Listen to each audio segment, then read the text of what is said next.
साथियों नमस्कार। कक्षा 12 राजनीति विज्ञान के लिए कुछ आपको महत्वपूर्ण वीडियो दे रहा हूं, जिससे बोर्ड परीक्षा 2023 की आपकी तैयारी हो जाएगी, रिवीजन हो जाएगा।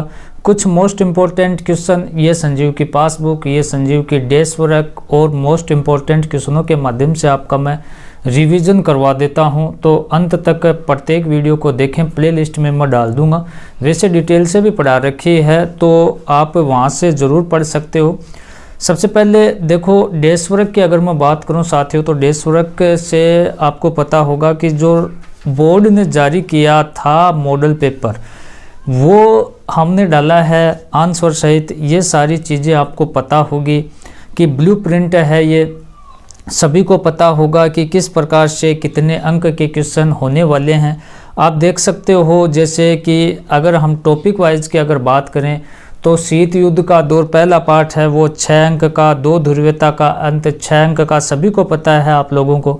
तीसरा पार्ट है वो 4 अंक का, चौथा पार्ट है वो 4 अंक का, 5 अंक का आपको मिलेगा, 6 का 4 अंक का, 7 का आपको 3 अंक का मिलेगा, और 8 का अगर मैं बात करूं दोस्तों तो 4 अंक का मिलेगा, 9 का 4 अंक का, और आपका 10 का है वो 3 अंक का मिलेगा, 11 का 5 अंक का, 12 का है वो 5 अंक का मिलेगा, 13 का 4 नंबर का, 14 का 5 नंबर का, और आपका 15 का 5 नंबर का, और आपका 16 का 6 नंबर, 17 का आपका 5 नंबर। इस प्रकार से यह आपका 80 नंबर का प्रश्न पत्र रहने वाला है। 20 नंबर शतरंग का रहेगा, कोई दिक्कत वाली यहाँ तक बात नहीं है। ब्लूप्रिंट, ये जो ब्लूप्रिंट है ये चीज़ें भी हमने समझा दी थी, आपको प्लेलिस्ट में जाकर देख लें। ये जो पहला मॉडल पेपर है ये राजस्थान बोर्ड ने जारी किया था, इसके आंसर तो हमने डाल दिए प्लेलिस्ट में, आप ज़रूर देख लें क्योंकि डिटेल से भी वहाँ पढ़ा रखी है। अब ये बहुत महत्वपूर्ण रहने वाला है आप लोगों के लिए, क्योंकि राजस्थान बोर्ड ने खुद इसको जारी किया है, और उसके बाद जो बाकी मॉडल पेपर हैं उनको हम 1 बाय 1 इसमें कवर करेंगे। आपके पास डेस्क वर्क है तो भी ये वीडियो ज़रूर देखें, नए हैं तो आपके लिए बहुत ही फ़ायदेमंद रहने वाला है। कुछ ही चुनिंदा वीडियो डालूंगा तो आप पॉलिटिकल साइंस की अच्छी तैयारी करने के लिए आप प्रत्येक वीडियो ज़रूर देख लें। अब ये पहले मॉडल पेपर की ही आंसर चल रही है, आंसर की चल रही है, आप देख सकते हो इसमें जो क्वेश्चन थे उनके ये आंसर है। इसको तो मैंने पहले लिस्ट में डाल दिया। अब आज का ये जो आपका मॉडल पेपर है ये दूसरा मॉडल पेपर है साथियों। अब इस दूसरे मॉडल पेपर में आप देख सकते हो, ध्यान से देखें कि पहला हमारा क्वेश्चन है कि गुट निरपेक्ष आंदोलन का पहला सम्मेलन कहाँ आयोजित हुआ था। तो सभी को पता है बेलग्रेड में हुआ था, ए ऑप्शन आपका करेक्ट हो जाएगा। उसके बाद में अगर मैं बात करूं सेकंड क्वेश्चन की, किस वर्ष गोर्बाचेव ने सोवियत संघ के राष्ट्रपति के पद से इस्तीफा दिया था। तो ये कब की बात है, ये 1991 की बात है। उसके बाद दक्षिणी एशियाई सहयोग संगठन सार्क का गठन किया गया, तो सार्क का गठन है वो 1985 में किया गया। चौथा क्वेश्चन आप देखें, बांडुंग सम्मेलन संपन्न हुआ, तो बांडुंग सम्मेलन वो कब संपन्न हुआ, 1955 में। उसके बाद में योजना आयोग की स्थापना की गई, योजना आयोग की स्थापना है वो कब की गई, तो 1950 में की गई। ए ऑप्शन करेक्ट हो जाएगा। छठा देखेंगे, द्रविड़ आंदोलन के प्रणेता कौन थे। तो द्रविड़ आंदोलन के प्रणेता आपसे पूछा है तो सी ऑप्शन आपका करेक्ट हो जाएगा, E.V. रामास्वामी नायकर। उसके बाद आप देखें नेक्स्ट क्वेश्चन है कि भारतीय दलीय व्यवस्था का स्वरूप है। तो आपसे पूछा है कि दलीय व्यवस्था का स्वरूप किस प्रकार का है, तो बहुदलीय आपको पता है, 6 ऑप्शन इसमें आ जाएगा। 8 का क्वेश्चन हमारा क्या कह रहा है साथियों, 8 का क्वेश्चन कह रहा है कि क्यूबा प्रक्षेपास्त्र मिसाइल संकट किस वर्ष उत्पन्न किया गया था। तो किस वर्ष उत्पन्न किया गया था यह आपको बताना है, तो ये 1962 की बात है। उसके बाद क्यूबा मिसाइल संकट की बात चल रही है। उसके बाद है कि शॉक थेरेपी किस वर्ष अपनाई गई थी। शॉक थेरेपी का शाब्दिक अर्थ क्या है, आघात पहुंचाकर, ये आघात पहुंचाना, ठीक है।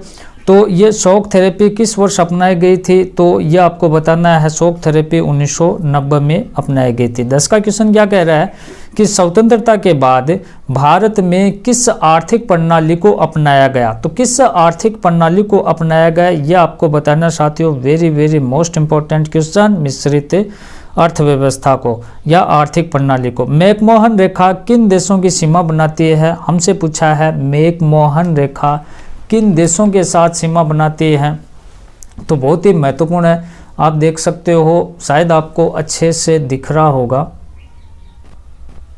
हाँ, देख सकते हो ये आपका क्वेश्चन। तो भारत और पाकिस्तान, भारत चीन, और आपका भारत नेपाल, और भारत और बांग्लादेश। आप बताएं आपकी तैयारी किस प्रकार की है। बिल्कुल करेक्ट, भारत और चीन। मैकमोहन आपसे पूछिए। उसके बाद है कि जनता पार्टी के शासनकाल में भारत के प्रधानमंत्री कौन थे। जनता पार्टी, भारत के प्रधानमंत्री मोरारजी देसाई हो गए। ठीक है जी। तो ये हमारे सारे छोटे क्वेश्चन हो गए ए शहद वाले। अब रिक्त स्थान की पूर्ति करने वाले क्वेश्चन भी आप देख सकते हो। पहला क्वेश्चन है, संयुक्त राष्ट्र संघ के प्रतीक चिन्ह में की पत्तियां जो विश्व शांति का संकेत करती थी। तो इसमें क्या रहने वाला है, इसमें जैतून आ जाएगा, सभी को पता है जैतून आ जाएगा इसमें। उसके बाद दूसरा क्वेश्चन है कि सुरक्षा की खालिस्तान धारणा में माना जाता है कि किसी देश की सुरक्षा को ज़्यादातर खतरा उसकी सीमा के बाहर से होता है। तो इसमें क्या रहने वाला है कि किससे होगा, तो इससे सुरक्षा की परंपरागत धारणा में माना जाता है, तो इसमें परंपरागत आ जाएगा। तीसरा क्वेश्चन क्या कह रहा है कि खालिस्तान स्वतंत्र भारत के पहले मंत्रिमंडल में संचार मंत्री है, वो कौन थे। तो रफ़ी अहमद किदवई, रफ़ी अहमद किदवई इसमें आ जाएगा, आप ध्यान रखें। उसके बाद नेक्स्ट क्वेश्चन 4 का क्वेश्चन क्या कह रहा है हमारा कि खालिस्तान का सबसे प्रभावशाली समाधान वैश्विक तापमान वृद्धि को रोकना है। तो ग्लोबल वार्मिंग आ जाएगा। ग्लोबल वार्मिंग का सबसे प्रभावकारी समाधान वैश्विक तापमान को रोकना है। उसके बाद 5 का क्वेश्चन क्या कह रहा है कि चौधरी चरण सिंह ने खालिस्तान पार्टी की स्थापना की। तो चौधरी चरण सिंह ने आपके लोकदल पार्टी की स्थापना की, लोकदल आ जाएगा इसमें। नेक्स्ट है, बहुजन समाज पार्टी के संस्थापक थे। तो बहुजन समाज पार्टी के संस्थापक कांशीराम थे। ठीक है साथियों। नेक्स्ट क्वेश्चन हमारा क्या कह रहा है कि बर्लिन की दीवार किसका प्रतीक थी।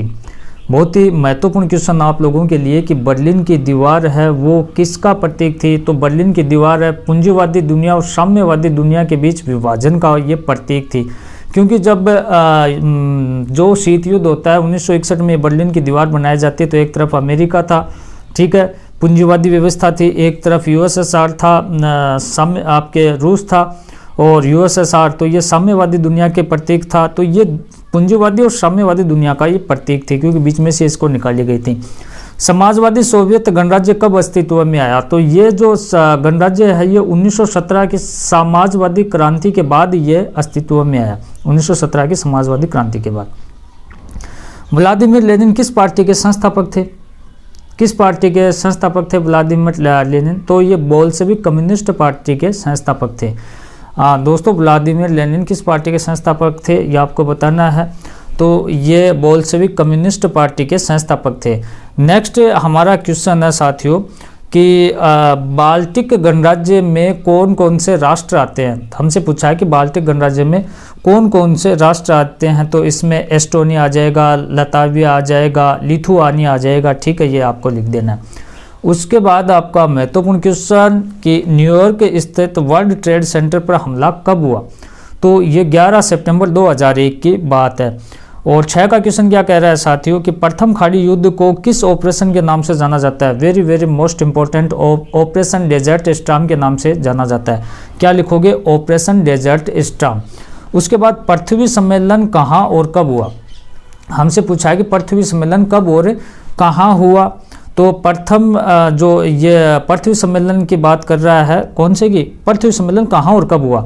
तो 1992 में रियो डी जेनेरियो ब्राजील में हुआ था। क्या लिखोगे, 1992 में रियो डी जेनेरियो ब्राजील में हुआ था। मानवता की साझी विरासत में क्या शामिल है। तो मानवता की साझी विरासत में वायुमंडल है, अंटार्कटिका, समुद्र सतह और बाहरी अंतरिक्ष शामिल है। ठीक है, ये हम लिख देंगे। नेक्स्ट है कि वैश्विक सामाजिक मंच क्या है। तो वैश्विक सामाजिक मंच है वो वैश्वीकरण का विरोध करने वाले पर्यावरणविदों, मजदूरों, युवकों और महिला कार्यकर्ताओं का एक विश्वव्यापी मंच है। इस प्रकार से हमें लिखना होगा। नेक्स्ट है कि वैश्वीकरण का बुनियादी अर्थ क्या है। तो वैश्वीकरण का बुनियादी अर्थ आपसे पूछा जाए तो विचार, वस्तु, पूंजी और सेवाओं का विश्वव्यापी प्रवाह है। नामदेव ढसाल कौन थे। तो नामदेव ढसाल मराठी भाषा के प्रसिद्ध कवि थे। कौन थे, मराठी भाषा के प्रसिद्ध कवि थे। उसके बाद कवि द्वारा सूरजमुखी आशीषों वाला फकीर शब्द किसके लिए प्रयुक्त किया गया है।